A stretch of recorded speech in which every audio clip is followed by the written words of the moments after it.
எல்லாருக்கும் வணக்கம். இன்றைக்கு கல்விக்கு ஆரம்பம் செய்ய ஒரு சிறந்த நாள். அதாவது இன்றைக்கி நான் பார்த்தீங்கன்னா எங்கள் வீட்டில் நான் உருளைக்கிழங்கு வேக வச்சேன். சரி, எல்லாம் ஒரு விசில் தான் விட்டேன். ஒரு சில உருளைக்கிழங்கு பார்த்திங்கன்னா ரொம்ப கரைஞ்ச மாதிரி ஆயிடுச்சு.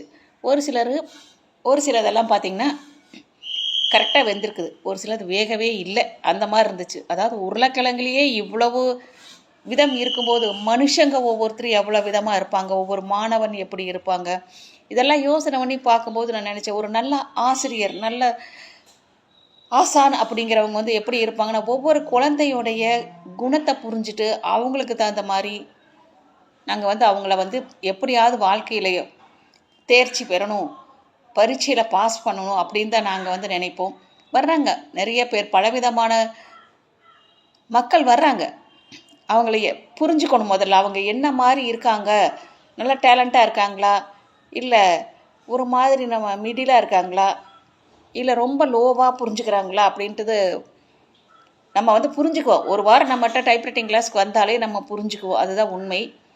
அப்போ நம்ம என்ன பண்ணணும்னா, நல்லா படிக்கிற பையனை, நல்லா புரிஞ்சுக்கிற பையனை விட சீக்கிரமாக புரியாதவங்க அவங்கள ரொம்ப கேர் எடுக்கணும். கேர் எடுத்து நம்ம சொல்லி கொடுக்கணும். அவங்களையும் நம்ம பாஸ் பண்ண வைக்கணும். அதுதான் ஒரு நல்ல டீச்சருக்கு அழகு அப்படிங்கிறது என்னோட கருத்து.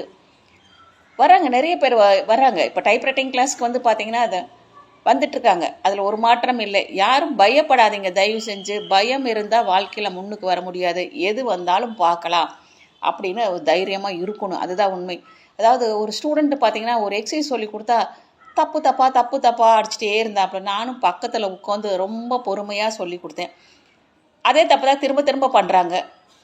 என்ன பண்ண முடியும்? அதுக்காக அவங்கள வர வேண்டான்னு சொல்ல முடியுமா?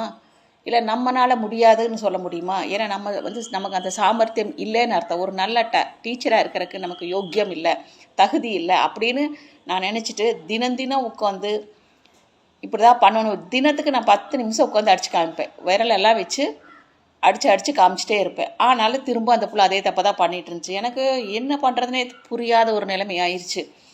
சரி, கடைசியில் உட்காந்துட்டு பொறுமையாக சொல்லி கொடுத்தேன். சொல்லிகிட்டே அடியுமா அப்படின்னு. அது சொல்லிகிட்டே நான் சொல்லிட்டு அடித்தேன். அப்போ அதை பார்த்து அந்த பொண்ணும் சொல்லிகிட்டே அடித்து இப்போ கரெக்டாக ஆயிடுச்சு. இதுதான் நம்ம ஒரு மனுஷங்களை, ஒரு ஸ்டூடெண்ட்டை உருவாக்குறதுக்கான வழி. கோவப்படக்கூடாது, திட்டக்கூடாது, அவங்க மனசு நோகிற மாதிரி எப்பவுமே நம்ம பேசக்கூடாது. நம்ம ஒரு டீச்சராக இருக்கிறவங்க கண்டிப்பாக நம்ம அந்த மாதிரியெல்லாம் பேச மாட்டோம். அதுதான் உண்மை. முடிஞ்ச வரைக்கும் எல்லாரையும் நம்ம பாடம் சொல்லி கொடுத்து பாஸ் பண்ண வைக்கணும். நம்மளோட நோக்கம் அதுதான்.